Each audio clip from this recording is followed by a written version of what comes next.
नमस्कार दोस्तों, शिवपुराण में आपका बहुत बहुत स्वागत है। आज हम पढ़ने वाले हैं शिवपुराण की श्री रुद्र संहिता के अध्याय नंबर 36 देव दानव युद्ध के बारे में। तो चलिए शुरू करते हैं।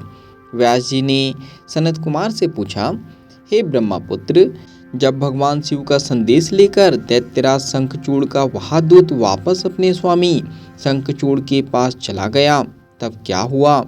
उस दूत ने शंखचूड़ से क्या कहा और उस दूत से सारी बातें जानने के पश्चात दैत्यराज शंखचूड़ ने क्या कहा?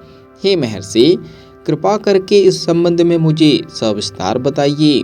व्यास जी के प्रश्न को सुनकर सनत कुमार जी बोले, हे महामुने, उस दूत ने अपने स्वामी शंखचूड़ के पास जाकर उसे भगवान शिव से हुई सारी बातें बता दी। शिव जी की कही बातें सुनकर शंखचूड़ और अधिक क्रोधित हो उठा और उसने अपनी विशाल दैत्य सेना को तुरंत युद्ध के लिए चलने की आज्ञा प्रदान की। दूसरी ओर भगवान शिव ने भी अपने गणों और देवताओं को युद्ध भूमि की ओर प्रस्थान करने के लिए कहा। देवताओं और दानवों दोनों की सेनाएं पूरे जोश और साहस के साथ लड़ने हेतु तत्पर होकर आगे बढ़ने लगी। दानवों की सेना में सबसे आगे शंखचूड़ था और दूसरी ओर देवसेना में त्रिलोकीनाथ भगवान शिव सबसे आगे चल रहे थे।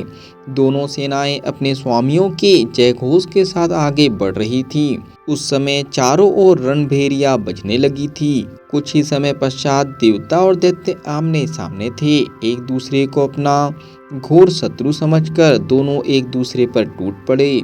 भयानक युद्ध होने लगे। हर ओर काटमार चीख पुकार मची हुई थी। युद्ध का दृश्य अत्यंत हृदय विदारक था। भगवान श्री हरि विष्णु के साथ दंभ, कलासुर के साथ कालका, गोकर्ण के साथ हुतासन, तो कालंबिक के साथ वरुण देव का युद्ध होने लगा। सब युद्ध करने में मग्न थे, परंतु भगवान शिव तथा देवी भद्रकाली अभी तक ऐसे ही बैठे थे। उन्होंने युद्ध करना शुरू नहीं किया था। उधर दैत्यराज शंखचूड़ भी युद्ध का दृश्य देख रहा था। उस समय युद्ध अपने चरम पर था। दोनों सेनाएं घमासान युद्ध कर रही थी। सभी बड़ी वीरता से लड़ रहे थे और युद्ध में अनेक प्रकार के आयुधों का प्रयोग कर रहे थे। कुछ ही देर में पृथ्वी कटे मरे और घायल योद्धाओं से फट गई। यहाँ पर शिवपुराण के अध्याय नंबर 36 का समापन होता है। आज के लिए इतना ही। धन्यवाद। मिलते हैं अगले अध्याय में।